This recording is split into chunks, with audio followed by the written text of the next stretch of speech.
tartelettes endives, pommes et étiva.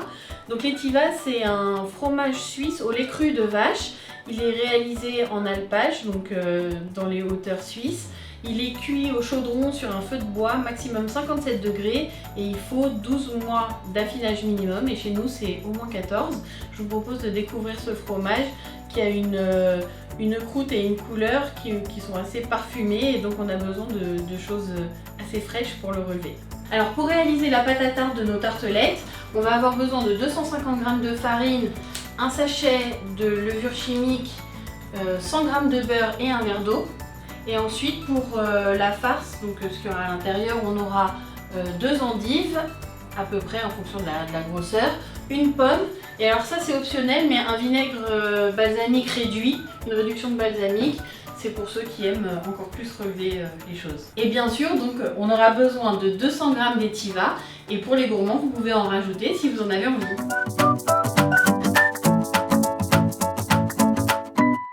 Alors pour la pâte à tarte, on met notre casserole à chauffer à feu moyen. On verse un verre d'eau, pas besoin d'être précis, extrêmement précis, et nos 100 g de beurre. Et on met tout ça à fondre.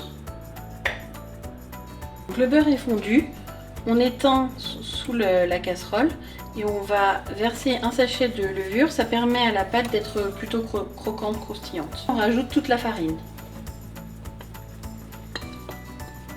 Et vous voyez, la pâte à tarte, elle prend forme petit à petit. Donc en attendant que la pâte refroidisse, on va émincer nos endives et on va couper des tronçons assez fins de pommes. Donc on enlève le bout. Les 2 endives. Après les avoir bien lavées, bien sûr. Et donc là, on va les trancher en 2.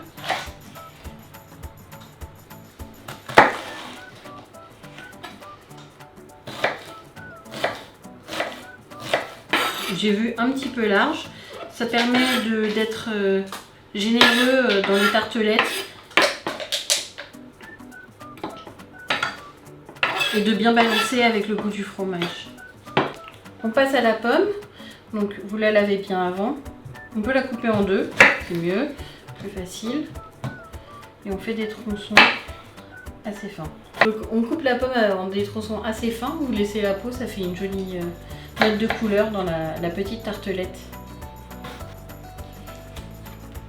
Voilà. Et on garde la pomme de côté également. Alors maintenant on a la pâte à tarte qui a refroidi, on va pouvoir l'étaler. Moi j'ai utilisé un papier sulfurisé pour pas salir à la table, mais si vous avez un plan de travail fariné, c'est tout aussi bien. Elle est plutôt facile à étaler, donc on peut y aller avec les mains. Moi je prends plutôt un rouleau à pâtisserie parce que comme on va mettre ça dans des petits moules, on a besoin que ça soit assez régulier.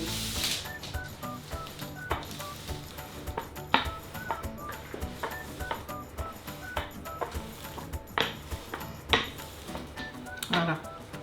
Donc une fois que la pâte est bien étalée, on va découper des petits cercles de pâte grâce à une tasse ou un emporte-pièce si vous avez. Et on va ensuite les disposer dans notre moule. Donc là, moi, j'en aurai besoin de 12. Et forcément, j'aurai du restant, donc je vais réunifier la pâte pour la réétaler après. Donc là, on récupère nos petits cercles et on va les déposer dans le moule en silicone.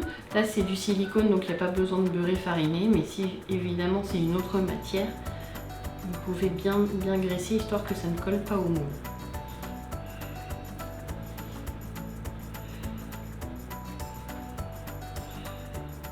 On a terminé de chemiser nos petits moules à tarte avec la pâte et maintenant on va découper l'étiva en petits cubes.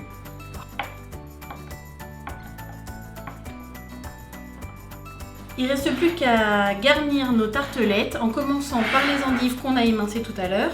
On en tapisse le fond. Vous mettez une bonne poignée. Et ensuite on les cercle de pommes, de nos petits tronçons de pommes.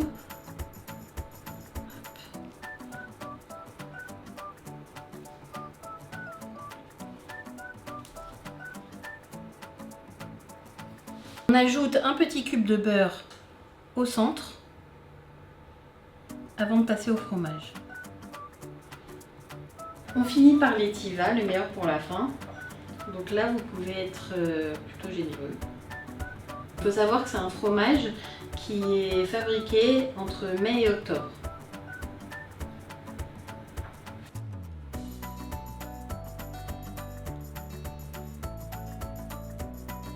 On met maintenant nos tartelettes au four. On aura préchauffé le four à 180 degrés au préalable et ça part pour 25 minutes.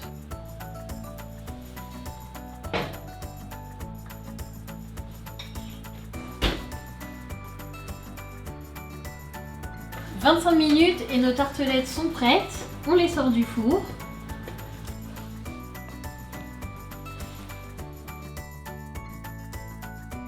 On utilise 2 assiettes pour démouler nos tartelettes et les disposer maintenant qu'elles sont froides parce que sur l'un des 2 plats, les tartelettes auront un trait de balsamique et ce balsamique, il a une particularité, c'est qu'il il contient du basilic et on sent très bien le basilic, ça permet de relever le goût de l'étiva. Alors on met un seul trait parce qu'il est vraiment très relevé, il n'y a vraiment pas besoin de charger. Nos tartelettes endives, pommes et étiva sont maintenant prêtes. On peut y aller avec les doigts. Bon appétit!